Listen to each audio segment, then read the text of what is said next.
Olá, está no ar mais um episódio do Poderosamente Podcast.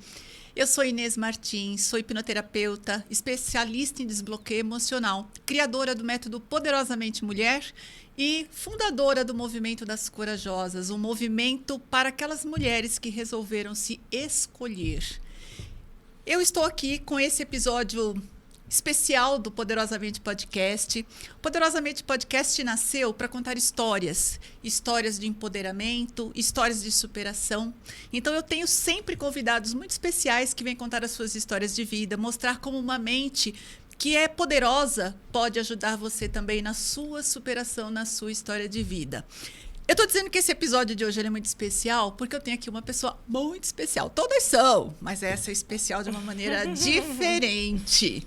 Ela é cabeleireira, ela é maquiadora, ela está fazendo uma faculdade de psicopedagogia, ela é mãe solo atualmente e eu tenho aqui a honra e o prazer de apresentar para vocês Maísa Martins. E o que há de tão especial nesse nosso encontro de hoje é que a Maísa Martins é minha filha. Exatamente. Maravilhosa. Bom, Maísa, é uma alegria ter você aqui. Um prazer enorme. E a gente vai bater um papo muito legal aqui, porque nós somos... Você é sangue do meu sangue, né? Uma pessoa que saiu além de mim. de mãe e filha, amigas, né? Amigas. Uma mulher muito poderosa, muito maravilhosa. E você vai ter a oportunidade de contar aqui para minha audiência, para começar, quem é a Maísa, a mulher Maísa. Então eu quero que você se apresente para minha audiência. Bom, eu sou filha da Inês. Eu sou mãe solo de 2 crianças maravilhosas. Eu sou visagista, cabeleireira, maquiadora e é isso, eu sou lutadora. Acho que eu sou lutadora. Uma guerreira, né? Uma guerreira. No verdadeiro sentido da palavra. Não é aquela guerreira que a gente fala que é um peso, né? No fim todas somos, né? Mas... Exatamente. Bom, nós vamos falar sobre vários assuntos. Aqui acho que a gente poderia fazer um podcast de umas 10 horas, mais ou menos. Temos bastante vários temas, né? Vários temas, mas a gente escolheu alguns para a gente falar. E eu quero começar entendendo um pouco um dos momentos, acho que, mais difíceis da sua vida, né? Te acompanho há tantos anos, não tem como ser diferente. Um dos momentos mais difíceis da sua vida. Você morava em outro país, né? Viveu em um país, no Chile, né? No caso, durante alguns anos, mas se separou, voltou aqui para o Brasil com aquelas 2 belezinhas, a Manu e o B, que são os meus netinhos maravilhosos.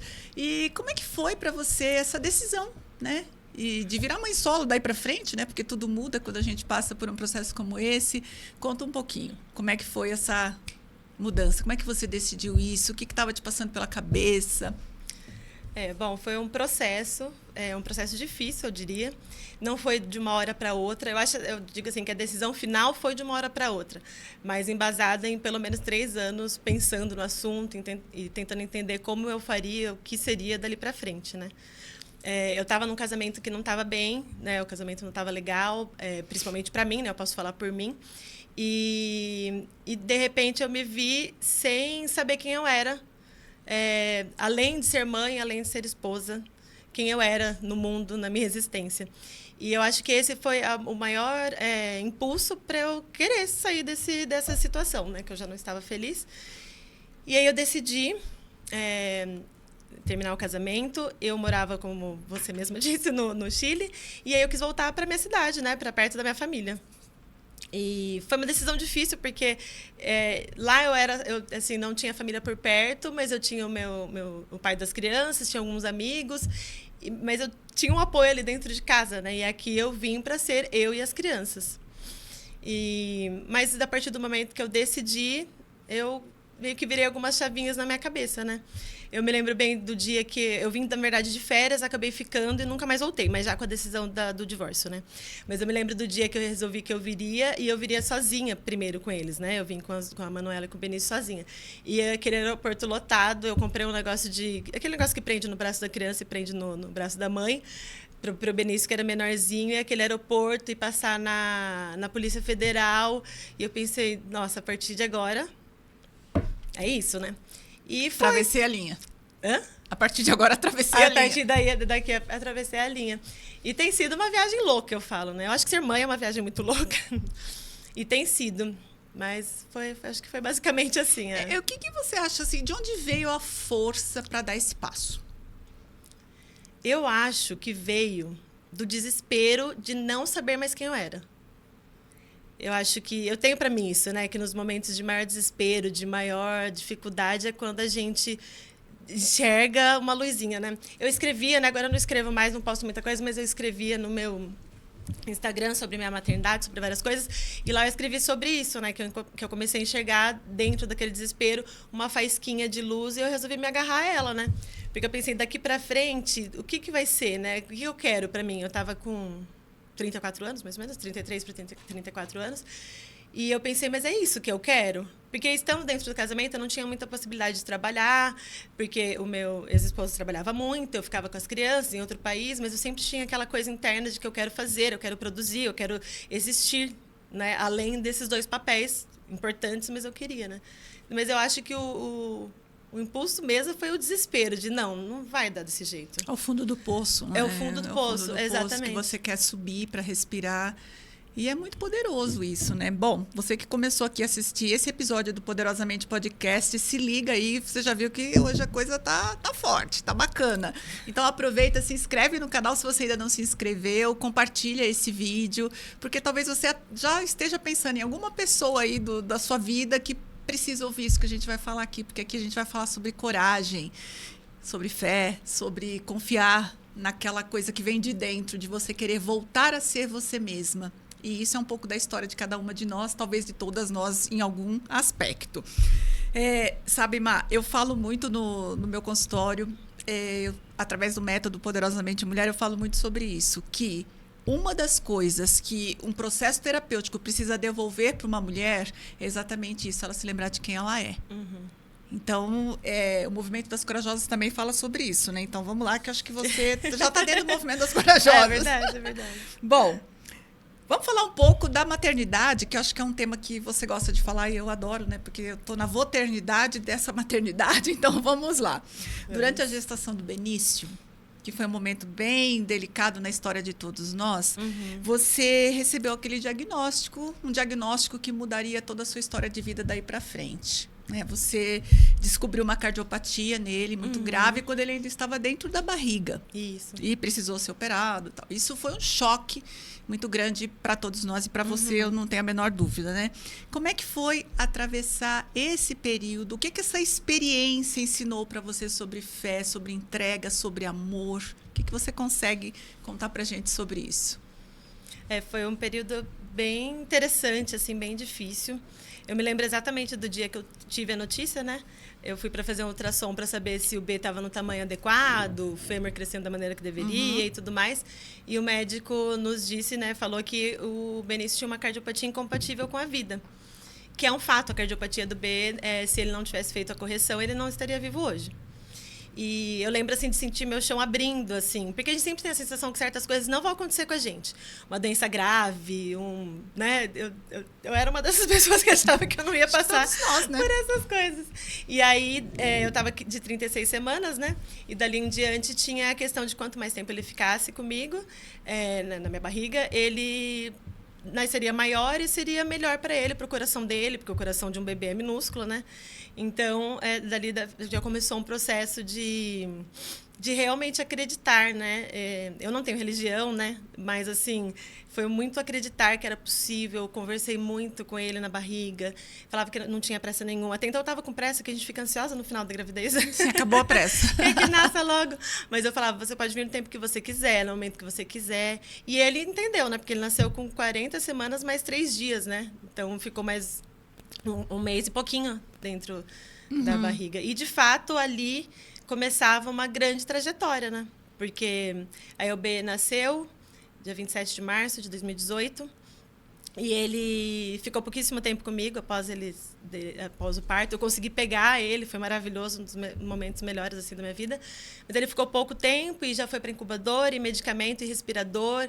Aí foram 10 dias, aí fez a cirurgia. Horas e horas, você estava lá, né? Eu estava lá. Horas e horas de muita tensão, de esperar. E depois, milagres aconteceram, né?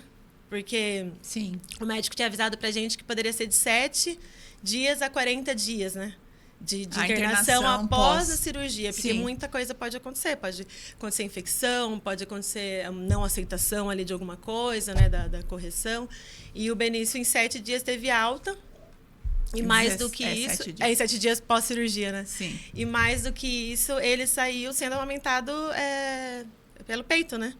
Que era uma grande questão minha, né? Que eu queria muito poder amamentá-lo, fiz tudo que pude para isso. E ele saiu mamando no peito, que é muito incomum em crianças que passam por esse tipo de processo, né? Eu acho que daí foi um dos milagres que o Benício já nos fez presenciar. Sim, sim. Eu tenho a memória disso, de você tirando o leite com a bombinha, guardando saquinhos e saquinhos e saquinhos de leite. Eu falo que eu dava mamar para a máquina, né? Para a máquina. Que a cada 4 horas, enquanto ele não estava comigo, era mamar para a máquina. Porque me disseram que tinha que estimular como se fosse um bebê. Eu levei muito a sério, porque eu tenho um pouco isso, eu acho. De tipo, você pode me dizer também. Posso dizer? Posso. De tipo assim, não, então dá para amamentar? Então eu vou amamentar. Sim. Então era cada 4 horas certinho e tal. E aí no dia que o médico falou da possibilidade de alta, a enfermeira deu um pinguinho de leite para ele na seringa. Eu coloquei ele abocanhou o meu seio, assim, do jeitinho certo. E dali pra frente ele mamou por 3 anos. Por 3 anos. Virou o bezerrinho da família. Ele mamou por 3 anos, mesmo sendo uma criança hipotônica, que também é mais um fator de dificuldade na amamentação, né? Sim, sim, foi muito incrível tudo isso. É muito interessante como nesses momentos de crise, eu acho que a mente feminina tem muito isso. A gente dá aquele mergulho e busca recurso onde a gente nem sabia que tinha para fazer toda essa entrega que você fez, toda essa fé. Eu me lembro de ficar muito surpresa, porque era algo muito delicado. Essa história foi muito delicada e você ali simplesmente se superou, né? Eu vejo assim que houveram momentos muito difíceis. Eu tinha a Manu, né, com 5 anos, né? Tava com 5 anos. E a gente passava horas no hospital. E quando eu chegava em casa, era tudo muito difícil. Era muito difícil deixar o Ben no hospital, porque é uma doença muito grave, né, a que ele tinha. Então, a gente não sabia como ia ser aquela madrugada, aquele dia seguinte. E aí, eu queria estar com a Manu, mas eu queria muito estar sozinha. E a Manu começou a dar uma certa rejeitada, né? Porque ela começou a estranhar tudo isso, ela não sabia lidar. Então, era difícil, assim, mas sempre com aquela coisa de, não, vamos que amanhã tem mais. Às vezes, a gente ligava de madrugada no hospital para saber como que ele estava. Sim. Mas realmente, ele era um bebezão, a gente acha uma força, né? Era um bebezão. E ele é maravilhoso, né? 7 anos. Ele é maravilhoso. Graças Os a dois Deus, são maravilhosos. nunca mais precisou passar por nada e nem vai precisar, né? Cirurgias não, né? Mas ele é um garotinho guerreiro, né? Já passou por algumas coisas. Alguns perrenguinhos, né? Bom, você já falou aqui, você é mãe da Manu e do B, né? A Manuela e o Benício.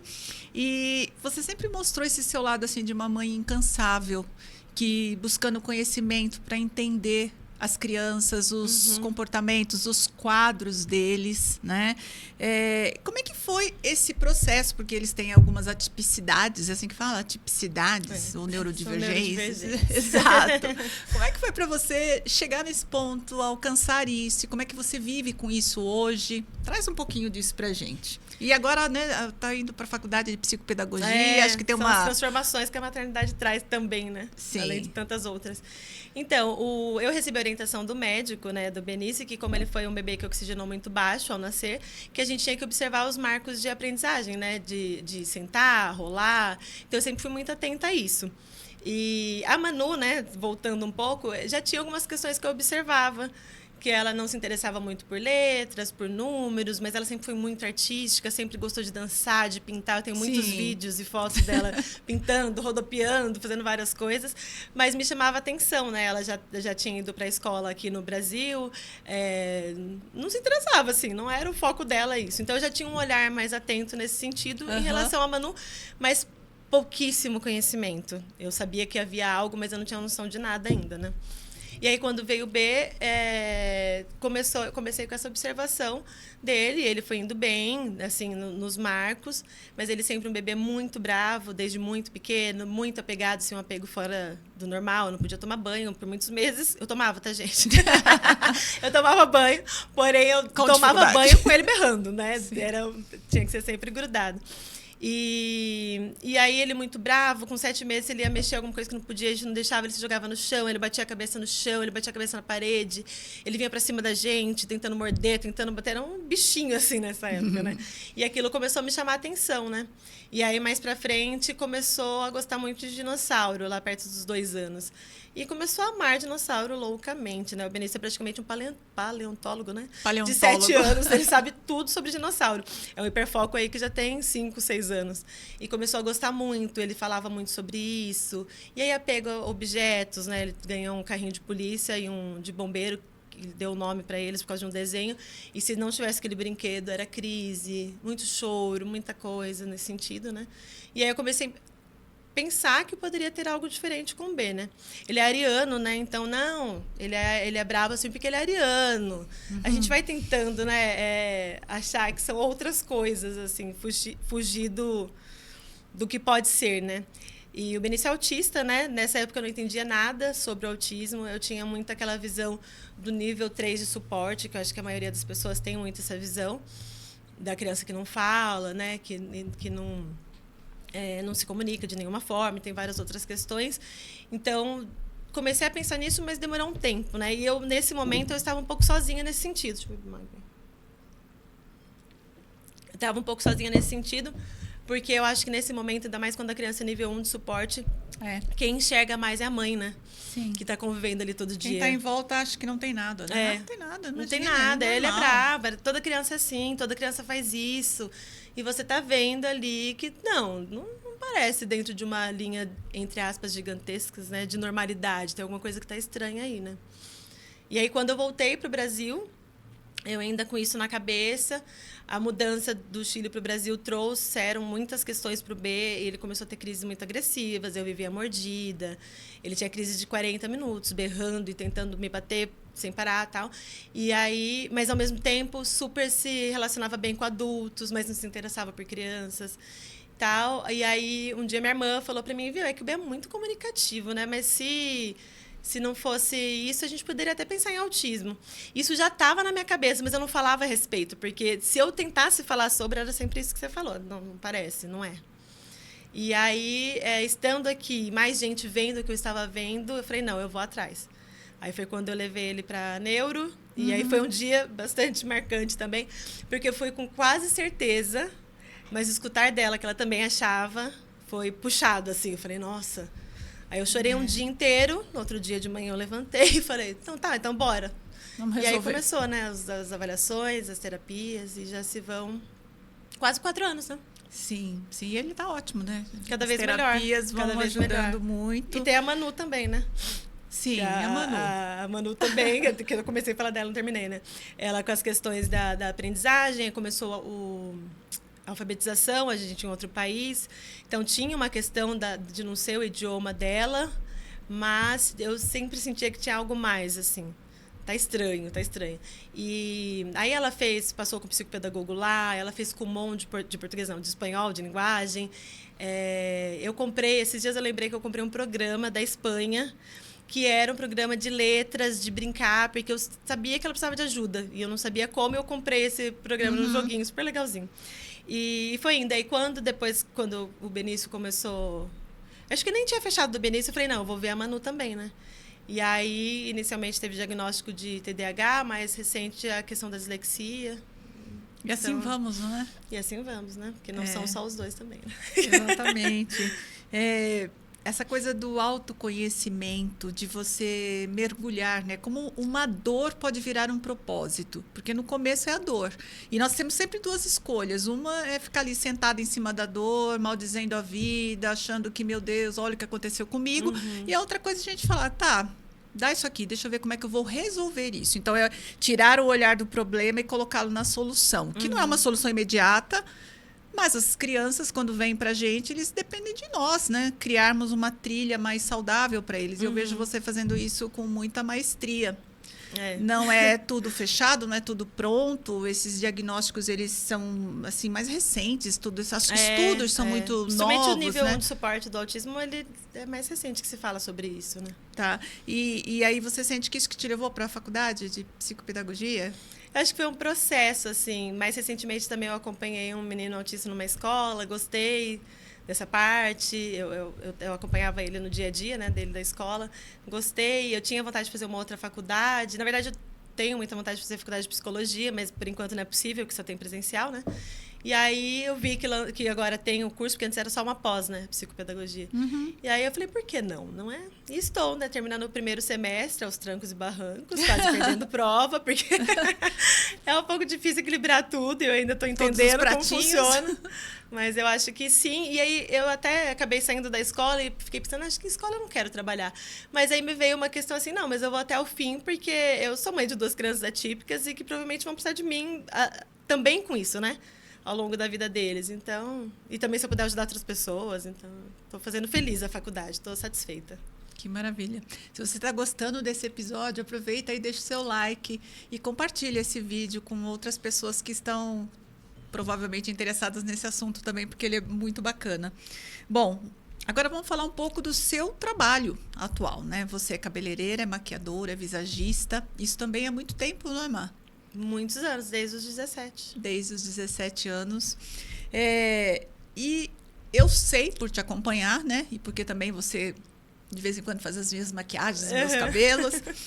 O seu trabalho ele vai além de simplesmente entregar uma beleza para a pessoa. É mais do que isso. Trabalhos como o seu mexem com a autoestima da pessoa. Se a pessoa chega lá meio derrubada, né? Já aconteceu comigo. É verdade, Aí você vai, faz toda a maquiagem no cabelo e você olha e fala, uau, essa sou eu, né? Daquele up. Como é para você ver o seu trabalho desse ponto de vista? Você percebe isso, que você ajuda pessoas a melhorarem a autoestima? Não, eu percebo, assim, desde quando eu comecei lá atrás, isso era um prazer. E também a troca, né, durante o atendimento, assim, sempre gostei muito, sempre dei muito valor, né. E, assim, eu sou visagista, mas e eu não gosto muito de padrões, né, então, a maquiagem tem que ser assim, tem que ser assado, tem que afinar isso. Mas, ao mesmo tempo, eu consigo ver esse ganho, né, que a pessoa tem de se olhar. Tanto que eu falo que o meu estilo de maquiagem é um estilo de valorizar o que a pessoa tem, não é de transformar. Então, eu acho muito prazeroso isso mesmo. E tenho bons feedbacks. E a gente vai ficando amiga, né? Vai ficando amiga das clientes. Deixando uma trilha, né, de amizade. E altas conversas. Eu aprendo muito, escuto muitas histórias também. Então, eu gosto bastante. Isso também é muito do mundo feminino. Sei lá, manicure, a esteticista, a cabeleireira, a gente vai entrando nos assuntos. A mulher tem esse lado mais aberto, fala muito de sentimentos, de emoção, então acontecem muitas trocas nesses ambientes. Muitas mesmo, muitas. Sem brincadeira, eu já aprendi muita coisa, já escutei muita história, já troquei muita figurinha com mães atípicas também, é bem um universo muito diverso, cheio de coisas. Bom, você fala bastante sobre não se abandonar. Talvez lá atrás, antes de todo esse marco, essa mudança que aconteceu na sua vida, pode ser que você tenha até se abandonado por conta do contexto. Mas o que significa para você essa escolha diária por si mesma? Como que porque a vida está sempre pedindo demais da gente. Mãe solo, 2 crianças atípicas, trabalhando como cabeleireira e maquiadora, você atende de finais de semana, porque festas, casamentos, formaturas, como que é? Como você faz, né, para se escolher diariamente? Como que é isso? Bom, primeiramente terapia, né? Semanalmente, muito. Não faço com a Inês, porque ela é minha mãe. Não. Mas eu faço terapia há muitos anos. Eu acho que a terapia que me ajudou muito nesse processo até da decisão, né, em relação ao divórcio, e vem me ajudando. O principal tema da minha terapia é olhar para mim mesma. Para mim. E é um desafio, de fato, assim, né? Eu mentiria se dissesse que, para mim, isso é uma coisa resolvida e clara e que eu sei exatamente o que fazer, porque não é. É diário mesmo, assim, né? E assim, eu falo que é diário, mas às vezes eu percebo que faz uma semana que eu mal não me olhei no espelho. Que praticamente não me olhei no espelho. Foi só tomar um banho, dormir e comer, o básico, assim, né? E o resto só focada nas crianças e nas terapias e nessas coisas todas.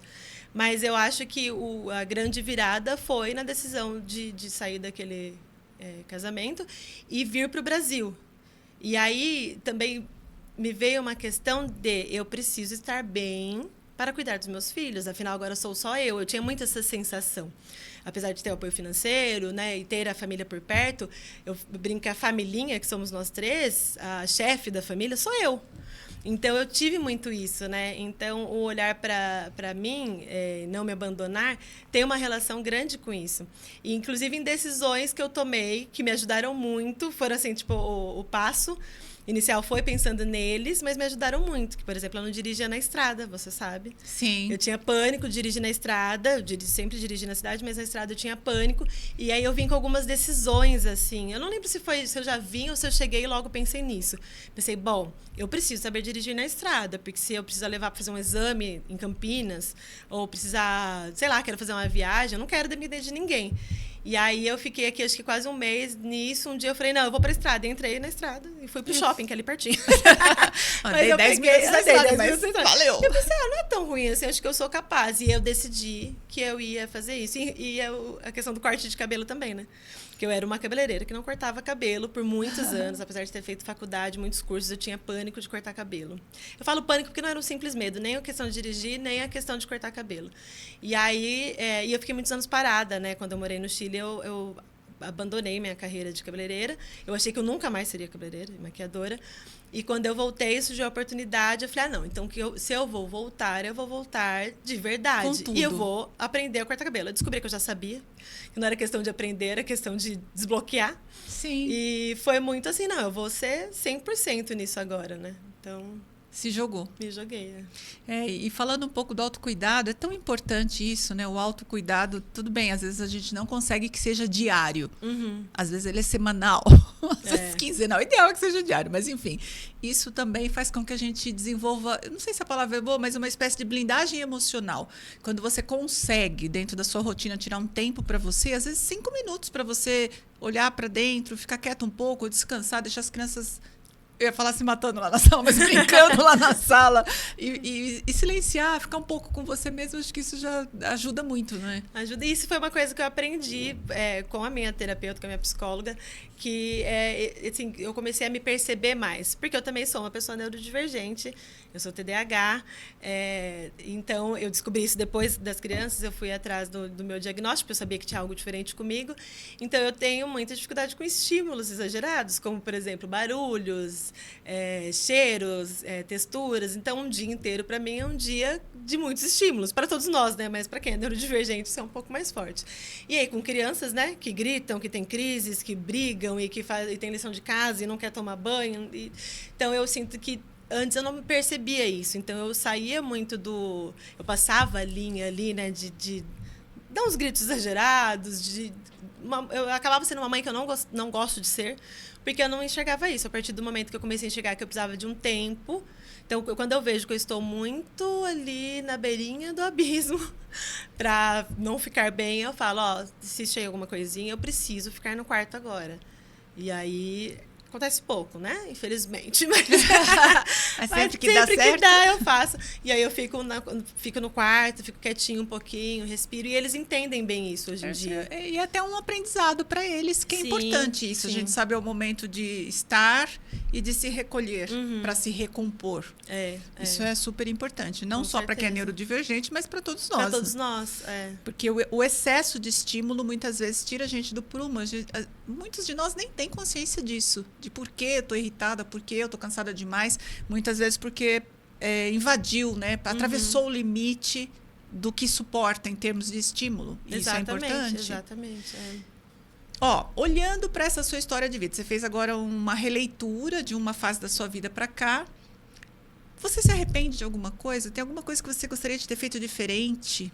O que você acha que... Sei lá, tem alguma coisa que você acha que tinha que ter feito diferente? Olha, eu, assim... É muito particular isso, né? Mas eu penso... Se for muito particular... Não. Eu, assim, esse pensamento, né? Que eu vou dizer. Tá bom. Depois você vai entender minha linha de raciocínio. Mas, assim, eu acho que se eu pudesse voltar no tempo, eu teria tido as crianças, mas sem abandonar as minhas coisas. Certo. O meu trabalho. Eu teria tentado levar em paralelo. Por causa disso, eu sempre tive essa questão, esse rebuliço interno de que eu preciso estar fazendo algo, eu preciso estar produzindo alguma coisa. E isso ficou abandonado, né? De novo a palavra, o verbo abandonar, por muito tempo. Então, assim, um arrependimento também, assim, que já está muito bem trabalhado, porque eu já estou mudando o rumo dessa história, é isso. Essa parte eu teria feito diferente. Mas todo o resto não, assim, eu não me arrependo de ter saído do Chile. Eu ouvia muito assim, mas você está abandonando uma oportunidade internacional. Mas isso nunca... Não era essa questão. Não encheu os olhos. Não era a questão, né? Eu queria estar feliz, eu queria ver meus filhos felizes, então... E era gostoso lá, né? Não há nada contra o Chile. Não, imagina, eu gostava. Santiago era uma delícia, né? A gente fazia coisas muito legais eu lá. Gostava muito de lá, vivi muitos bons momentos lá, mas não era isso, assim, né? Não era, o foco não era isso, né? De estar lá sob qualquer circunstância porque eu estou em outro país, né? Isso nunca me ocorreu, assim. Sim, sim. Bom, eu acho que essa história, acho não, né? Tenho certeza que tudo isso é muito inspirador. O Poderosamente Podcast, ele abre espaço exatamente para a gente contar a história dessa maneira, né? Acho que descontraída, solta, mas ao mesmo tempo trazendo muita verdade. E eu sinto muita verdade, porque você é assim, né? Uma mulher verdadeira. Sincerona. Sincerona, mas é uma sincerona positiva, né? Acho que sim. Bom, o meu público, ele é tipicamente feminino, né? Eu atendo homens também, mas eu tenho muitas mulheres que me seguem. Eu tenho o movimento das corajosas. Eu vejo que eu criei uma corajosa, tenho uma mulher muito corajosa perto de mim. Dizem que o fruto não cai longe da árvore. Eu me considero uma mulher corajosa também. Para as mulheres que estão nos assistindo e que eventualmente estão travadas em algum ponto da vida, se sentindo sobrecarregadas, talvez precisando olhar para si mesmas, né? O que você gostaria de falar para essas mulheres? Olha, sendo sincerona, seja sincerona. Eu diria que não é um processo fácil. Eu não consigo dar conselhos do tipo, vá para academia, faça massagem, arranje um tempo para você nesse sentido, porque principalmente quando a gente tem filho pequeno, se a gente é mãe atípica, pior ainda, são coisas muito difíceis, né? Mas pare para fazer uma terapia, por exemplo, para fazer esse reencontro com você mesma, não esquecer que você existe, porque a gente tem essa tendência, acho que isso é muito da mulher também, né? Sim. A gente é muito criada para o cuidado, né? Desde muito pequena, é uma coisa implícita na nossa sociedade. Então a gente esquece, a gente cuida do outro com maestria e esquece que a gente existe, né? Então, eu diria para buscar meios de não se perder no meio do caminho mesmo, né? De olhar para si, de enfrentar os próprios monstros. Porque, assim, eu até te falei isso outro dia. No final, quando a gente deita no travesseiro, ali antes de dormir, aqueles segundos, para mim, esses segundos antes de dormir, minha cabeça não para nunca, como TDAH que sou, mas são segundos muito importantes, assim. Ali é só você com você mesma, né? Não existe ninguém, não existe marido, não existe filho, não existe chefe. É só você com você mesmo. É o que importa naquele momento, né? Então, acho que... Interessante isso que você está falando. Eu costumo usar essa coisa de você com você mesmo quando eu me refiro ao nascimento. O seu nascimento pode ter lá 10 pessoas à sua volta, o médico, a sua mãe, no caso, todo mundo ali. Mas nascer é a gente com a gente mesmo e Deus. O nosso momento de partir também pode ter 1000 pessoas à sua volta. A hora que você deixa esse mundo e se vai, é um momento muito seu. Mas a gente faz isso micro episódios de você com você mesmo quando a gente se deita. E aí vem, né? Todo o nosso dia, o dia seguinte, amanhã tenho isso, tenho aquilo, ainda não resolvi aquele outro. Um momento de reflexão e de solidão, talvez. Uma solidão produtiva. A gente pode chamar de solitude, que é a palavra do momento. Solitude, é muito chique essa palavra solitude. Bom, Má, eu gostei muito de ter você aqui. Eu vou falar publicamente agora, né? Todo mundo que está me assistindo. Eu tenho muito orgulho de você, da sua trajetória. Eu falo que eu gostaria de ter te conhecido antes de ser sua mãe. Doido isso? Total, né? Eu gostaria de ter te conhecido antes de ser sua mãe, porque eu queria aprender com você essa maternidade que você tem. Você acabou de contar aqui, né? Eu sou TDAH também. Eu sou do tempo, eu tenho 62 anos, sou do tempo que TDAH, eu acho que isso nem existia. Esse termo. O termo não existia. Então, você viveu toda uma trajetória de infância e adolescência com TDAH, com dificuldades, e eu, aquela mãe sonsa, né? Não sabia, a gente não tinha acesso à informação como a gente tem hoje. Hoje está tudo na palma da nossa mão. Antigamente não era assim. Mas mesmo assim, você está aqui, uma mulher maravilhosa, empoderada, empoderadora, porque o seu trabalho é um trabalho que empodera muitas pessoas. A sua expressão no mundo é uma expressão muito empoderadora. Então, foi uma honra para mim te receber aqui no meu podcast. A gente fala de podcast em casa, acho que você já assistiu alguns episódios, mas sim, hoje sim. deu certo de você estar aqui contando a sua história. Eu sei que a sua história vai impactar a vida de outras mulheres. Vai ficar, né, na descrição do vídeo, no YouTube, no Instagram, como as pessoas fazem para te encontrar. Aliás, fala aqui para minha audiência, se as pessoas quiserem te encontrar, como elas te acham. Posso falar uma coisa antes de falar disso? Por favor. Eu queria dizer para você também que é uma honra para mim estar aqui. Eu tenho muito orgulho de você. Eu adoro falar de você para as pessoas, porque eu acho o máximo ter uma mãe tão blogueirinha igual você. É blogueira. Ótimo. E aí tem o podcast. E aí para todo mundo que eu converso com a tua oportunidade, eu falo de você, porque eu tenho muito orgulho mesmo. Eu também sei a sua história, eu sei de onde você veio. E a gente até se emociona, né? Ainda bem que a gente trouxe papel aqui. Temos um lencinho. A gente até se emociona, mas eu sei da sua história, eu sei da sua luta, eu sei o quanto você floresceu e segue florescendo e nesse caminho de empoderar muitas pessoas, assim. Como ainda atua uma cidade pequena, a gente acaba, às vezes, atendendo pessoas em comum e eu só escuto coisas muito boas de você. Eu nem precisaria escutar para saber, né? Mas coisas muito boas, de muitas vidas transformadas, de verdade. Então, assim, é uma honra ser sua filha, de verdade. Tamo junto. Agora conta pra minha audiência onde as pessoas te encontram. Tinha que falar isso, tinha esquecido. Eu tenho uma página no Instagram. Se você der uma fuçada lá, você vai ver que eu tenho muita coisa sobre a maternidade, muitas histórias. Falo sobre neurodivergência. Falava um tempo sobre a neurodivergência das crianças. E lá eu tenho salvo um destaque sobre o meu trabalho de cabeleireira, né? Minha página no Instagram é Maísa Martins Beleza. É isso, né? Me deu uma pequena dúvida aqui agora, mas eu acho que é Maísa Martins Beleza. A gente coloca na descrição do vídeo, não E aí tem lá problema. eu tenho passado nos stories, né? Os meus trabalhos e tem essas coisas que estão lá registradas, que pode ser que ajude alguém também, né? E você me contou sobre o grupo com as mulheres, verdade, é verdade. as mães atípicas. Porque a gente, nós mães atípicas, nós passamos tardes dentro da clínica onde as crianças fazem as terapias, né? Então, fortes amizades surgem ali, eu sou muito grata a isso também. E uma das mães está à frente de um projeto onde ela está ajudando uma instituição de pesquisa que está pesquisando um suplemento. Entra na página, vocês vão saber melhor mais detalhes, né? Mas para crianças autistas especificamente e para algumas outras doenças. E esse instituto está precisando de apoio financeiro, então a gente tem feito alguns trabalhos. A gente fez uma pizza solidária, né? E agora vai ter um bazar, dia 6 de dezembro. Eu não sei o horário agora, mas na minha página eu vou compartilhar, mas eu sei que vai ser o dia inteiro. Vai ser lá na Comunique Fala, que é a clínica onde meus filhos fazem as terapias, e vai ser um bazar com roupas, acessórios, brinquedos, tem muita coisa boa, tá chegando um monte de coisa de marca para quem gosta, e a ideia é essa, arrecadar fundo para ajudar nessa instituição. É um trabalho bem legal. Então, vocês sigam a Maísa no Instagram dela. Na descrição do vídeo eu vou deixar o canal para vocês encontrarem a Maísa. Pode ser que quando você esteja assistindo, né, esse episódio, já tenha passado esse evento, mas provavelmente terão outros. Então, se você se interessa, você é aqui da cidade de Indaiatuba, você vai poder se conectar com esse grupo que essas mulheres poderosas e guerreiras e fortes estão montando para o trabalho delas. E com certeza haverão outras coisas para arrecadar fundos para essa instituição. Então, de fato, eu esqueci que não vai agora, mas haverão outras coisas. Haverão, com certeza.